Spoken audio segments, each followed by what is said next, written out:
नमो बुद्धाय. जय भीम. भगवान बुद्ध आणि त्यांचा धम्म प्रश्नावली सदरमध्ये आपले स्वागत आहे. मित्रहो, भगवान बुद्ध आणि त्यांचा धम्म प्रथम खंड भाग पहिला, जन्मापासून परिवाज्येपर्यंत यामधील आसित मुनीचे आगमन हा प्रसंग बुद्धांच्या जीवनातील पहिला संकेत आहे की हा बालक पुढे जाऊन जगाला नवे तत्वज्ञान देणार आहे. महामानव डॉक्टर बाबासाहेब आंबेडकर यांनी हा प्रसंग मांडताना बुद्धांच्या मानवी व्यक्तिमत्वावर, त्यांच्या भविष्यकालीन कार्यावर आणि तर्कशुद्ध विचारसरणीवर भर दिला आहे. हा प्रसंग आपल्याला सांगतो की महानत्व जन्मजात असले तरी त्याची पूर्तता विचार, त्याग आणि मानव कल्याणाच्या ध्यासानेच होते.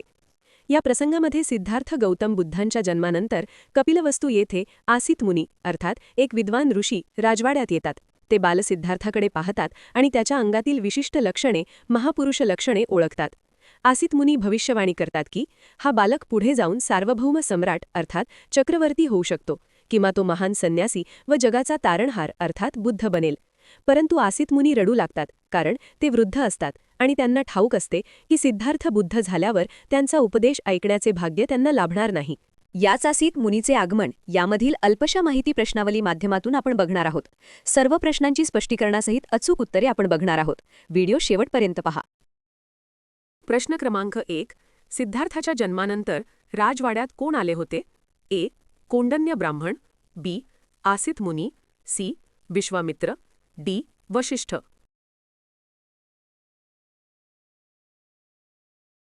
आणि याचे अचूक उत्तर आहे पर्याय क्रमांक बी. आसित मुनी. सिद्धार्थाच्या जन्मानंतर राजवाड्यात आसित मुनी आले होते. आसित मुनी हे एक विद्वान तपस्वी होते. त्यांनी बाल सिद्धार्थातील महापुरुष लक्षणे ओळखली आणि भविष्यवाणी केली की तो पुढे जाऊन चक्रवर्ती सम्राट किंवा बुद्ध होईल. तसेच ते रडले, कारण त्यांना वाटले की ते वृद्ध असल्यामुळे भविष्यात बुद्धांचा उपदेश ऐकण्याचे भाग्य त्यांना मिळणार नाही. प्रश्न क्रमांक 2. आसित मुनींनी बाल सिद्धार्थात कोणती लक्षणे पाहिली? ए. योद्ध्याची लक्षणे, बी. राजाची लक्षणे, सी. महापुरुष लक्षणे, डी. तपस्वीची लक्षणे. आणि याचे अचूक उत्तर आहे पर्याय क्रमांक सी. महापुरुष लक्षणे. आसित मुनींनी बाल सिद्धार्थात महापुरुष लक्षणे पाहिली. ही लक्षणे त्या काळातील समजुतीनुसार महान व्यक्तीमध्ये आढळणारी विशेष शारीरिक चिन्हे होती. त्यामध्ये विशेषतः हातपायांवरील शुभचिन्हे, उदाहरणार्थ चक्रचिन्ह, दीर्घ व सुबक देहयष्टी, तेजस्वी व शांत मुखमुद्रा, गंभीर आणि करुणामय स्वभावाची झलक या लक्षणांवरून आसित मुलींनी भविष्यवाणी केली की सिद्धार्थ पुढे जाऊन चक्रवर्ती सम्राट किंवा बुद्ध होईल. प्रश्न क्रमांक 3. आसित मुनींनी सिद्धार्थाबद्दल कोणती भविष्यवाणी केली? ए. तो महान राजा बनेल, बी. तो महान योद्धा बनेल, सी. तो चक्रवर्ती सम्राट किंवा बुद्ध बनेल, डी. तो राज्य त्याग करणार नाही. आणि याचे अचूक उत्तर आहे पर्याय क्रमांक सी. तो चक्रवर्ती सम्राट किंवा बुद्ध बनेल. आसित मुनींनी सिद्धार्थाबद्दल अशी भविष्यवाणी केली की जर सिद्धार्थाने गृहस्थाश्रमात राहून राज्यकारभार केला तर तो पुढे जाऊन चक्रवर्ती सम्राट बनेल, पण जर त्याने गृहत्याग करून संन्यास स्वीकारला तर तो जगाला सत्याचा मार्ग दाखवणारा बुद्ध बनेल. याच भविष्यवाणीनंतर आसित मुनी भावुक झाले, कारण त्यांना जाणवले की ते वृद्ध असल्यामुळे भविष्यात बुद्धांचा उपदेश ऐकण्याचे भाग्य त्यांना मिळणार नाही. प्रश्न क्रमांक 4. आसित मुनी रडण्याचे मुख्य कारण काय होते? राजाचा अपमान, बालक आजारी होते, ते बुद्धाचा उपदेश ऐकू शकणार नाहीत, भविष्य अशुभ होते.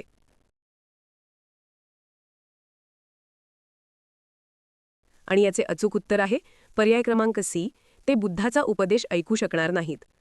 आसित मुनी रडण्याचे मुख्य कारण असे होते की त्यांनी बालसिद्धार्थामध्ये महापुरुष लक्षणे ओळखली आणि भविष्यवाणी केली की तो पुढे जाऊन बुद्ध होईल. परंतु आसित मुनी त्यावेळी वृद्ध होते. त्यांना जाणवले की सिद्धार्थ बुद्ध झाल्यावर त्यांचा धम्मोपदेश ऐकण्याचे भाग्य त्यांना मिळणार नाही. ही जाणीव झाल्यामुळे ते भावुक होऊन रडले. म्हणजेच त्यांचे रडणे हे दुःखाचे नव्हते, तर महान ज्ञानाचा लाभ स्वतःला मिळणार नाही या खंत विश्रित भावनेचे होते. प्रश्न क्रमांक 5. आसित मुनी कोणत्या ठिकाणी आले होते? ए. लुंबिनी, बी. कपिलवस्तू, सी. गया, डी. सारनाथ.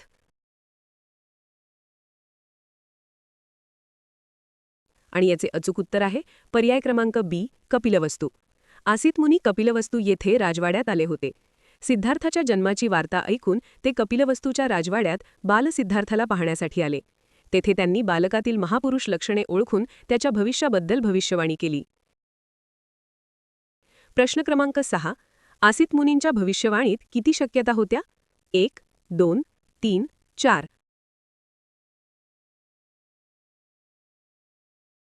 आणि याचे अचूक उत्तर आहे पर्याय क्रमांक 2, 2. आसित मुनींच्या भविष्यवाणीत 2 शक्यता होत्या. त्या अशा: 1. जर सिद्धार्थाने गृहस्थ जीवन स्वीकारले तर तो चक्रवर्ती सम्राट बनेल. 2. जर त्याने गृहत्याग करून संन्यास घेतला तर तो बुद्ध बनेल. म्हणूनच आसित मुनींच्या भविष्यवाणीत एकूण 2 शक्यता नमूद केल्या होत्या. प्रश्न क्रमांक 7. आसित मुनींच्या भविष्यवाणीनुसार सिद्धार्थाने संसारात राहिल्यास तो काय बनेल? ए. मंत्री, बी. चक्रवर्ती सम्राट, सी. ब्राह्मण, डी. सेनापती.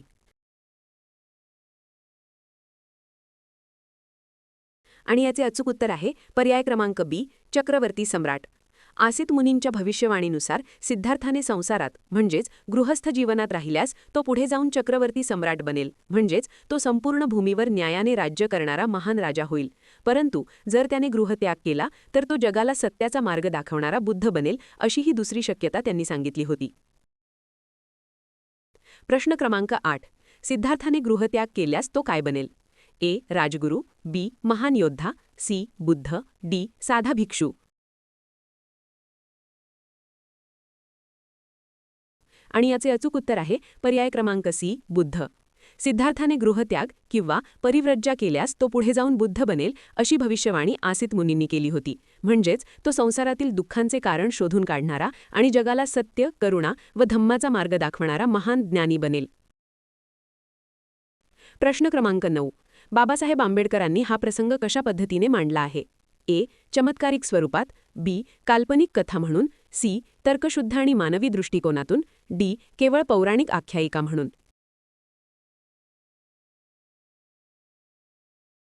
आणि याचे अचूक उत्तर आहे पर्याय क्रमांक सी. तर्कशुद्ध आणि मानवी दृष्टिकोनातून. डॉक्टर बाबासाहेब आंबेडकरांनी हा प्रसंग तर्कशुद्ध आणि मानवी दृष्टिकोनातून मांडला आहे. त्यांच्या मांडणीची वैशिष्ट्ये: 1. दैवी चमत्कारावर भर नाही. त्यांनी हा प्रसंग अवतारवाद किंवा चमत्कार म्हणून न मांडता ऐतिहासिक व सामाजिक संदर्भात स्पष्ट केला आहे. 2. महापुरुष संकल्पनेचे विवेचन. त्या काळातील महापुरुष लक्षणे या संकल्पनेच्या आधारावर आसित मुनींची भविष्यवाणी दाखवली आहे. 3. मानवी भावना अधोरेखित. आसित मुनींचे रडणे हे अलौकिक नव्हे तर वृद्धत्वामुळे बुद्धांचा उपदेश ऐकता येणार नाही या मानवी खंतीतून दाखवले आहे. 4. वास्तववादी शैली. बाबासाहेबांनी भाषा साधी, स्पष्ट आणि तत्वनिष्ठ ठेवून बुद्धांना महान मानव म्हणून उभे केले आहे. एकूणच हा प्रसंग त्यांनी पौराणिकतेपेक्षा विचारप्रधान आणि तर्काधिष्ठित पद्धतीने मांडला आहे. प्रश्न क्रमांक 10. आसित मुनीचे आगमन हा प्रसंग कोणत्या कालखंडाशी संबंधित आहे? ए. बोधिप्राप्तीनंतर, बी. महापरिनिर्वाणानंतर, सी. जन्मानंतरच्या प्रारंभीच्या काळाशी, डी.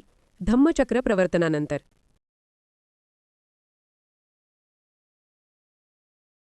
आणि याचे अचूक उत्तर आहे पर्याय क्रमांक सी. जन्मानंतरच्या प्रारंभीच्या काळाशी. आसित मुनीचे आगमन हा प्रसंग सिद्धार्थाच्या जन्मानंतरच्या प्रारंभीच्या कालखंडाशी संबंधित आहे. हा प्रसंग जन्मापासून परिव्रज्येपर्यंत या भागात येतो आणि तो बाल्यावस्थेतील सुरुवातीच्या काळात घडतो.